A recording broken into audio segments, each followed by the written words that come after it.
Para nós, é o momento de celebração aqui, ter uma oportunidade adicional com diferentes personagens sumamente importantes, entre outros, a embaixadora de Reino Holandês na América, está presente, embaixadora de Reino Holandês na Venezuela e também o diretor-geral de Koninkrijk Relaties, que acaba de ganhar posição aqui, também está de visita para celebrar conosco, mas no mesmo momento nós temos a oportunidade para nós poder intercambiar de pensamento. Junto com o DG de Koninkrijk Relaties, o papel arriba a visão que Aruba tem e quer que a presença de rei a reforçar o sentimento aqui, que nós temos reino, por motivo de uma visão que nós temos, que não somente está basada a história para termos juntos, mas também uma visão de que nós por juntos.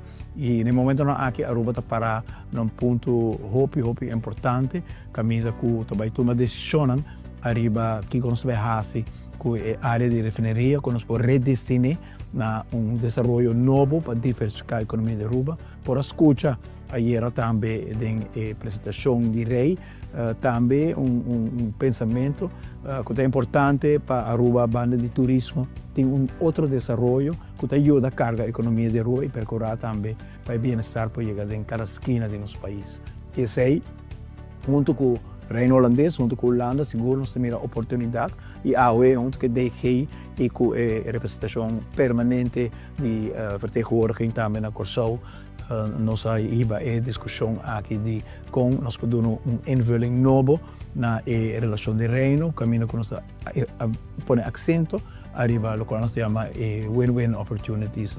Para o qual trata a embaixadora de reino na América e de Venezuela, ambos estão interessados em a visão que Aruba tem arriba o terreno de estar tipo de hub em região aqui, caminho que, por exemplo, na Venezuela, que está trabalhando arriba recuperação do país, revitalização, por exemplo, o Instituto não está preparado ainda para estabelecer, não de miras ainda com o desenvolvimento também entrar, mas se quer formar parte da recuperação de Venezuela, por estabelecer na Aruba e fora de Aruba, por começar a suministrar serviço, conhecimento, para assim chegar a ter uma oportunidade econômica com hub na Aruba, para meio de mercado que a Venezuela está abrindo no momento aqui, para a necessidade grande que o país também tem. Ik vertegenwoordig niet alleen Nederland in de Verenigde Staten, maar ik vertegenwoordig het hele Koninkrijk in de Verenigde Staten.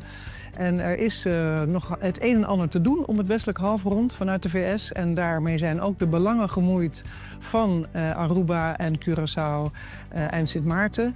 En het is dus heel belangrijk dat wij daar ook goed kennis van nemen.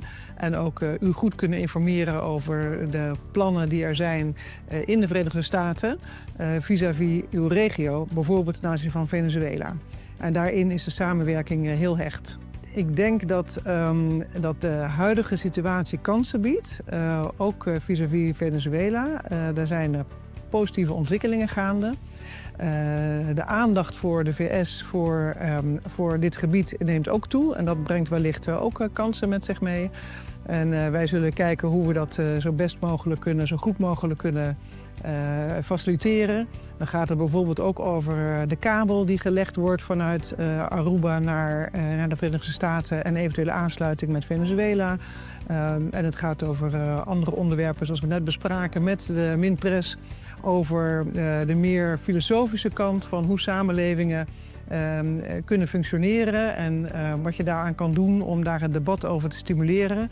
Daarin heeft de Verenigde Staten veel goede sprekers ook en heeft MINPRES ook goede ideeën over hoe dat verder te brengen vis-à-vis de regio. Nou, u weet dat er in Venezuela sinds 3 januari veel veranderingen zijn geweest. En er zijn, mag ik wel zeggen, best wel veel positieve veranderingen geweest. Er is een mogelijkheid dat de economie zich weer opent en meer ook op de internationale markt richt. Dat is uiteraard erg gedreven door de Amerikaanse inzet daar. Maar de ontwikkelingen zullen daar zeker ook mogelijkheden gaan bieden. Daar heb ik vertrouwen in voor bedrijven uit andere delen van de wereld en ook uit Aruba.